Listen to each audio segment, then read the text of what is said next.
Hello everybody, this is ManuS and welcome back to another Eternal set review with the latest campaign, Promises by Firelight. Sorry for the delay, but the set came really close to the holidays. But now I'm finally back and we'll talk about each and every individual card for expedition and throne purposes. So strap on, subscribe down below to not miss out on future content, and let's take a look. Alright, so first we have Cinder Clutch. This card's kind of nice, like it doesn't do anything on its own, so if you don't have spell damage or dragon, it does 0. But as soon as you have a spell damage or a dragon, this is already pretty decent, like basically 1 power, dealing 1 and getting a 3/1 Reckless Flamefang is a pretty solid deal. As soon as this starts dealing 2 damage, which is also where it can kill a lot more, this becomes pretty powerful for 1 power. We tried messing around a bit with it in Expedition, in Skycrack, spell damage heavy Spellcrack list, where it was pretty nice. The deck overall did only do okay, so not sure if there will be a good deck that can utilize this. But it's definitely a card to kind of keep in mind and keep an eye on, especially with more support in the future, because it does pretty powerful stuff. But right now, it's a bit more of a sleeper, I would say, that is waiting to be activated probably. Maybe there's a deck with like enough dragon synergies in Throne, for example, like Skycrack Dragons or something, with some spell damage as well, that can make use of this, but currently I am not sure if there will be a good use for this in Constructed currently. Next we have Andra, Champion of Shavka. I have to say I underestimated the card a bit initially and felt like it might just fall a bit short, but I didn't think far enough in terms of like build around and like reproducing this by digging it up from the void with like Dark Return and stuff, copying it and so on to create a lot of Shavka songs. And that's where the card becomes pretty powerful. I think if your deck is just basically playing for Andra and not much in the vein of supporting her, especially in Throne, she's going to be pretty weak and kind of underpowered. In Expedition, she's going to be a bit better, but even in Expedition, I felt like if you're just playing Andra for herself, you can probably do better with that slot more often than not, because the first copy often doesn't do a whole lot. If you play her on 2, you often don't have use for the free power either, and you need like a second copy to even do that much or get the mastery. Like dealing 2 and gaining 2 is where it becomes sort of interesting. So she's more like okay, and the double fire, especially in Expedition, is quite a lot. But yeah, once we are talking like build around and abusing this card becomes really powerful, be it bouncing, be it returning from the void, be it copying. If you can create a lot of Shavka songs, she can get out of hand really quick. And we're seeing that especially in Throne right now, but even to an extent in Expedition. So yeah, this is one of the most powerful things to come out of the campaign after the fact. And I have, underestimated the card a bit. Next we have Ixtol's Pendant. This card's kind of cool, but in the end I don't think it's going to be like worth it. There's not enough like ultimate and activated abilities that benefit from this, especially because the cost is basically, it doesn't actually make any power for like playing anything. There's not really anything you can play from the void that requires power, where the +3 in cost would not apply.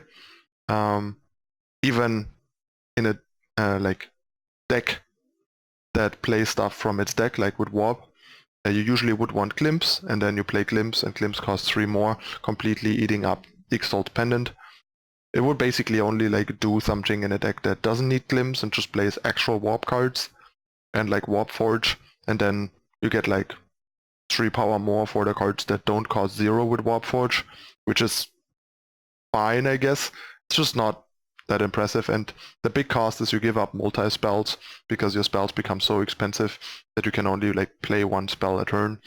And even in like a deck like say Big Combre, where you have like Marshal Ironthorn and Seraph to activate with power that doesn't get affected by this. You still give up so much by not being able to like make 2 plays in like mid-game turns in certain cases, that +3 power to maybe be able to like play turn 3 Seraph and turn 4 activate Seraph. It's just not gonna make up, I think, for the downside of this. I looked into this and it just doesn't look promising enough. So yeah, this card is, at least for now, just pretty useless, I think. Unfortunately, maybe there will be some cool things to do in the future, but I have my doubts. Losing multiple plays a turn as an option, basically, is just such a huge cost for a pretty minor gain. And then you build your deck around Pendant and the opponent destroys Pendant, and then your deck is even worse. Next we have Ixtol, Champion of Grodoff, or as I like to call him, Illidan, because his portrait in the campaign looks so much like Illidan. But yeah, anyway, it's a 6 cost giant. He has attack and health equal to your maximum power, which usually will be at least 6 when you play him. So he's a 6/6. And when an enemy unit dies, you play a random power card from your deck. And the power is ready, so that's neat, but most of the time it won't be very relevant. Sometimes maybe it can allow you to like attack, force your opponent to lose a guy or 2, and maybe have another play post-combat, or a bigger play than normal. But yeah, I don't think the card's particularly relevant. Also, the problem is if this gets silenced, it just dies.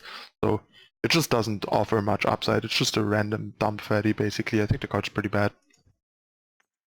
Next we have Ali, Champion of Kadosh. I think this is particularly aimed at curse synergies, and especially Expedition, because, say, with turn 3 this, turn 4 Avigraft, this is a 3-cost 5/5 that also silenced a smaller unit. And also with Kadosh Sees All, she becomes exactly 8/8, which means she becomes 8/8 flying, which is really nice. My experience so far has been that the straight up Huru Curses deck that would want this potentially is kind of lacking, and there's also a lot of blowout potential, so I'm not sure. But all in all, the card's pretty solid if you have a bunch of relics in your deck that guarantee this to be bigger than 1/1. Like, even if it's a 3/3 for 3 that silences, it's not terrible. It's still like a straight up worse Valkyrie Enforcer by every metric, but that's still, like, especially in Expedition, a very solid card. And like I said, the go-to curse is probably Avigraft, making this a 3-cost 5/5 the next turn, which is pretty solid. The problem is, in Expedition, being a 1/1 even for 1 turn can be pretty devastating against Varus Favors and Andras, so gotta be careful with that. But yeah, all in all, pretty solid card that is, especially in Expedition, might have some impact here and there. Next we have Soulburst Scimitar. It's a 5-cost 2/4 relic weapon that suppresses spellcraft, which seems pretty narrow. Like, there's not a lot of spellcraft going on, so suppressing that shouldn't cost much, and here it seems to kind of cost a lot, because a 2/4 weapon for 5 is a pretty poor rate. Like, we have a common that is a 3/4 for 5, and that's not a good card. Even in limited, it's only solid. And the mastery is 6, so without any help, the weapon will often just be broken before the mastery happens. If the mastery happens, it's pretty strong. Like, playing 3/2 paladins for free is pretty nice, but it takes 3 turns if it happens, and a lot of the time it won't. Like, most of the time it just won't happen. So the card seems pretty bad. Like, it would be a decent limited card, but constructed, not so much. Then we have Lindry Protection. It's a 3-cost fast spell. You gain an Aegis and you draw a card. It's basically like kind of a neat counter spell for stuff that targets you, but the fact that it costs 3 and that it's pretty limited in its use just doesn't make it good enough, I think. Like, the card's not very main deckable. The card is outclassed in terms of like flexibility and cost by cheaper, more flexible options that don't replace themselves, but at least they do the job you want them to do much better. So yeah, I don't see much use for this. It's kind of neat in that it plays well with Ward Wielder, the 2-cost 2/2 that becomes a 5/5 if you have an Aegis, because this gives you a free Aegis. But it also basically means you spend your entire third turn to make it happen. So in the end, you kind of pay a lot more for the 5/5 than 2 power effectively in terms of like tempo and impact, and then it's not as good anymore. So not sure how to feel about it.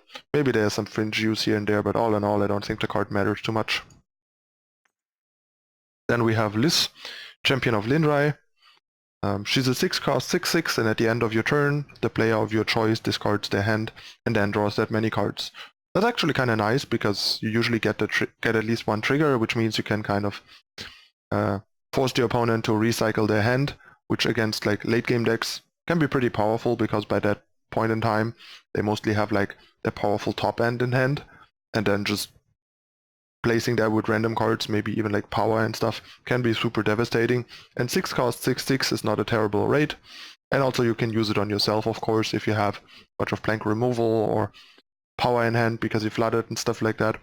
It's just a pretty flexible card. Like in Expedition, I think this card in effect can be kind of interesting. Also keep in mind, it is also a pseudo mill, so even in mill strategies, she kind of advances your game plan and synergizes with stuff like Heartstopper and so on. So yeah, a decent card in Expedition to keep in mind. I don't think she's gonna do much in Throne. Next we have Aramod's Designs. One of those cards, like I mentioned during the spoiler season, it's kind of like, why does this exist? Why did we need this? Like, aggro is already struggling, especially in Throne, but was doing okay in Expedition, but not like great, like last Expedition ECQ season. It's not like aggro was a great archetype, and this will make sure it won't become one anytime soon. Like, I just don't get why this card exists. It's so oppressive and so efficient. I feel like the card should at least cost 3. Like for example, in Magic we have Ritual of Soot, which is like 4 mana, destroy everything that costs 3 or less, which is reasonable. Like you're 1 turn behind, but you get value and stuff. And here you just can do it on curve. Like your opponent goes 1-drop, go. You go power, go. Opponent goes 2nd power, 2-drop, go. You 2nd power.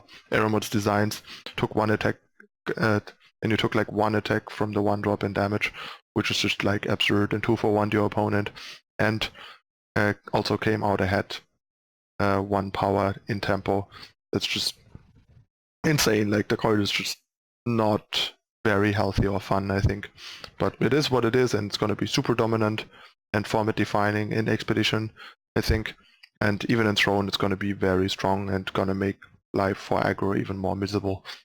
So yeah, don't plan on like aggro being a tier 1 deck in either format anytime soon, if you ask me.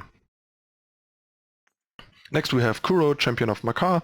This is a very solid champion. Like a 3-cost 3/3 quick draw is already very solid. Curses are fast, doesn't do much, but can be nice here and there with like Permafrost or stuff like that, or like Wanted Poster, whatever. Some of the cheap universal curses. I don't think this plays very well in a like dedicated curse synergy deck, but it's just kind of additional text that doesn't hurt. And then Mastery 6, you draw 3 units from your Void, which is something that often early on when you play this on 3 and by the time this triggers, you're probably not gonna draw much from this, maybe 1 unit, sometimes even 0. But basically if you play this later, like not on curve, because you top decked it, this can be super devastating and just win you the game, because drawing 3 units from your Void in the late game when your Void is full of units is super powerful. So this scales pretty well into the late game in a way in that regard. And yeah, overall just a very robust card.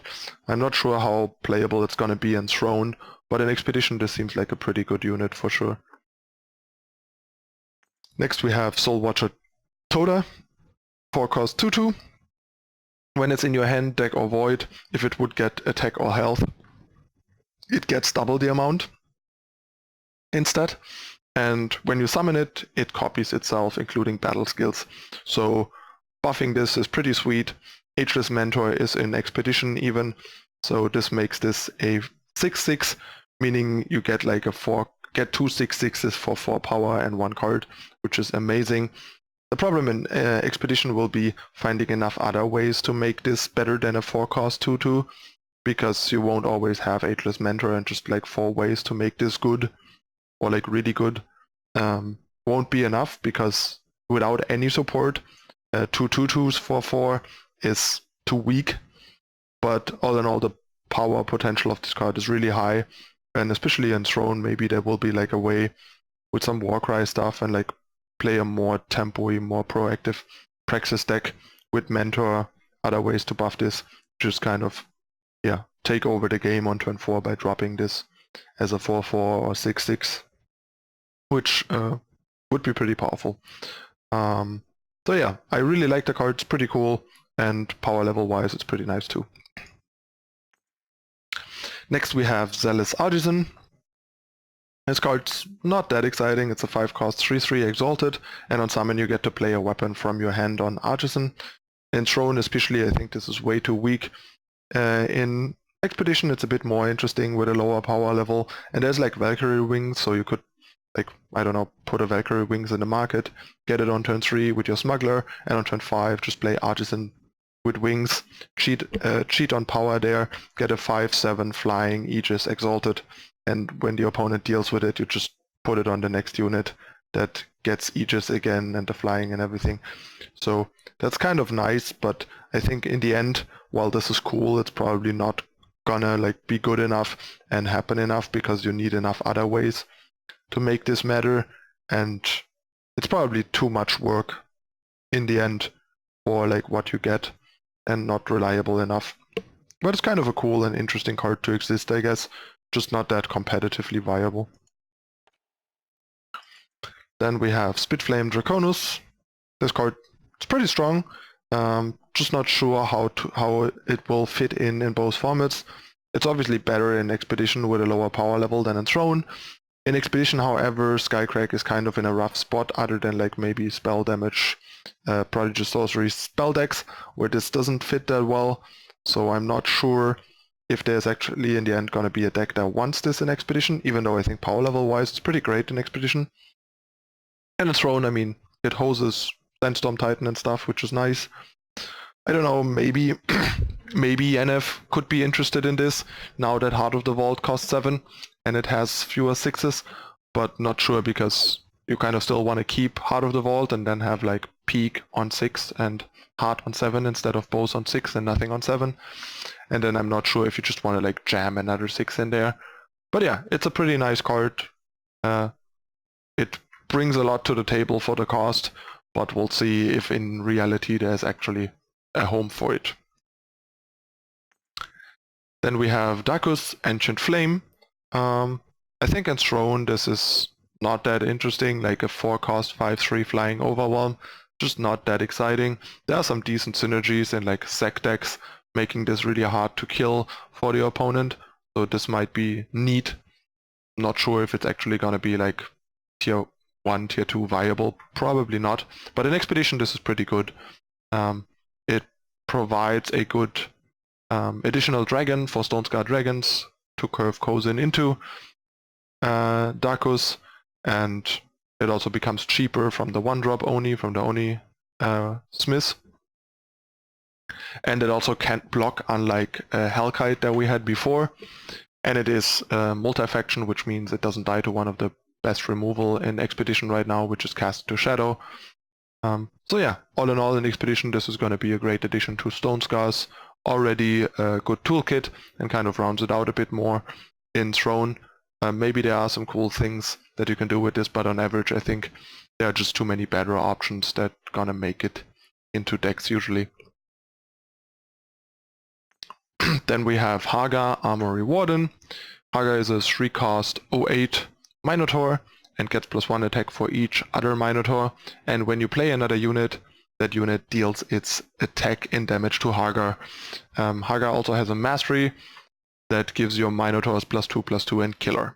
So basically the fact that units deal damage to Haga means they get a free trigger on their mastery. Like if you have the Longhorn, the 2-cost Longhorn, you play this on say turn 4 as additional unit, it immediately gains like 3 mastery of the 6 mastery from hitting Haga, which is kind of a nice synergy, and it's obviously also a Minotaur for buffing Haga.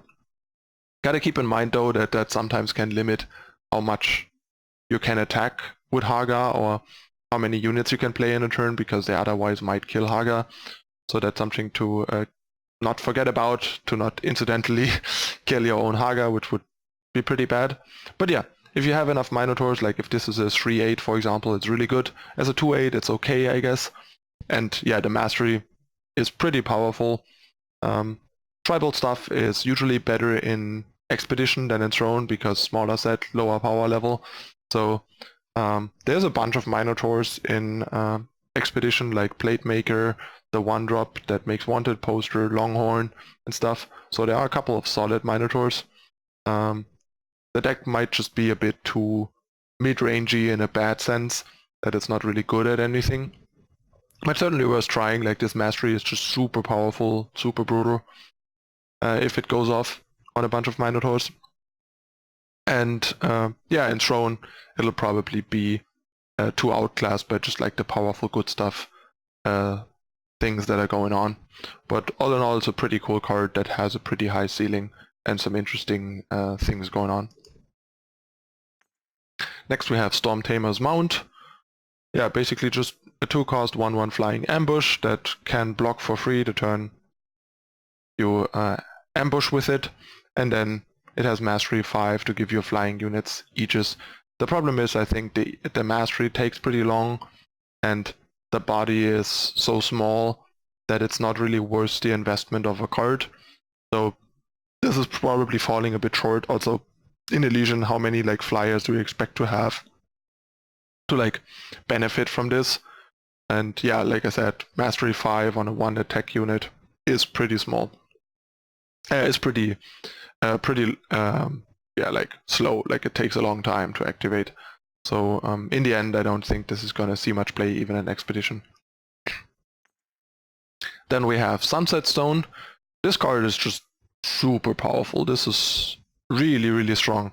The only thing that kind of holds this back from being broken is the limited amount of good elves, especially in Xenon, and sort of forcing you to going 3 faction, which makes your deck slower and less consistent, and also that we in general have a pretty yeah, limited selection of elves currently. But with every other like good elf that is going to be released in the future, this card is gonna be a powerhouse. Like, just 3-cost +1/+1 in endurance for all your units if you have an elves only deck is so powerful. And then the ability tacked on to draw up to like 2 elves from the top of your deck, and also milling yourself for like your Bloodseeker to grow and stuff like that. There's just so much going on. The card is just super powerful, and I really like it, and it's particularly interesting in Expedition because the limited selection and sort of power level issue that the elves themselves in some parts have is less of a thing there. In Throne, I'm not sure if elves can compete, but in Throne we get Rindra, which is a super powerful elf that kind of fills the mid-game hole that elves kind of have. So yeah, really excited about this card. Next we have Arch-Griffin Patriarch. Yeah, I mean, a 5-cost 4/4 flying endurance on its own is already not terrible, not quite constructed quality though. But yeah, as soon as this draws 1 card, it's really good. And if it draws 2 or 3, it's kind of broken. There are a lot of good like incidental curses to play. There's like Outcast that creates a curse. There's Shortbeak. There's Permafrost. And then there are like more narrow curses that you might play because of Patriarch, like Avigraft, especially in Expedition.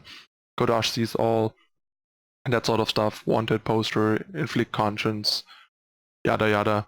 There are a lot of options. Temple Shihans, Inferiority Complex. Like, there are a bunch of units that just create curses like for free, sort of, making this even easier to generate value. Especially in Expedition, I think this is a pretty powerful card a pretty interesting build around. But even in Throne, I think this card is going to be a pretty good card, and you can maybe even like just stick Kuro easier in Throne than in Expedition, and try to just kind of grind people out. Then we have Shattered Hopes, which is basically Appetite for Brains from Magic, except that it doesn't exile Appetite for Brains, if I remember correctly. Exiles. This doesn't give Void Bond or anything. But yeah, discarding cards that cost 4 or more is pretty powerful, because that's where usually where the power is. It's also usually the decks you want this type of effect against, and it also makes it more likely to like hit longer than say with Shakedown, where they past a certain point don't have many like cheap cards in hand anymore because they already played them. And then the Decimate is nice, both because it offers Decimate for paladins that want to actively decimate for like synergies, but you don't need to decimate to use the card. Like the card just does all of its like primary stuff without decimate, which is very important. And then you can decimate later to like punch through and steal an Aegis if your opponent is trying to like protect their hand with an Aegis, which is also really powerful. So yeah, this is just a very good constructed card for both formats, and that's going to be showing up in quite a lot of decks, I think, going forward in any constructed format. Then we have Tomb of Horrors. This card's actually really powerful. Basically, it's like kind of free incidental mill attached to it, and then you just get like a weaker cookbook. It costs 4 instead of 3, and you draw from their deck, not from yours, but you also don't have the downside of like potentially taking 5 damage from like firebombs. So yeah, pretty nice card. Just as like a card draw relic, it's already pretty decent, and that together with the discard making your units mill the opponent even from blocking or from being blocked and stuff like that, and this being tutorable with Elvish Swindler is just really, really good. And this might lead to a real mill deck in Expedition, and maybe even in Throne, more likely in Expedition only. But yeah, the card is really, really good, I think, in the right deck, and does a lot of things at the same time, and giving you sort of free mill, which is the best mill, because most mill that is not like kind of attached to something good is just not good enough on its own. And then we have Nightmare Prism, a card that a lot of people really liked or were excited about, but I don't think the card is actually good. First of all, if you build a deck with this in mind, it means every time you don't have it in your opening hand, your deck is not going to function. Also, the later you draw it, the less it does, because it's not like everything immediately loses your influence. It's only like the stuff that you draw. So your entire opening hand, even if you have it in your opening hand, is not going to lose its influence. And after that, every turn you draw a card before this is in play, they also will never lose their influence. So yeah, I don't see the point of this card. It's just like way too bad at what it does, and it's not going to be doing anything, unfortunately, even though it's kind of an interesting concept, but I think it's too weak at what it does to actually like succeed at what it wants to do. Alright, that's it for all the cards. I quite like the campaign. There's a lot of cool cards, especially for Expedition, and Expedition is becoming more and more important. So yeah, measuring things not just on Throne but also on Expedition is pretty relevant, and I think this is pretty great for Expedition, and there are a couple of decent things for Throne as well. So seems like overall a pretty solid campaign, and yeah, let me know in the comments what you guys think of the campaign and of the cards in my evaluations as usual, to yeah, to see how you feel about the campaign and the cards.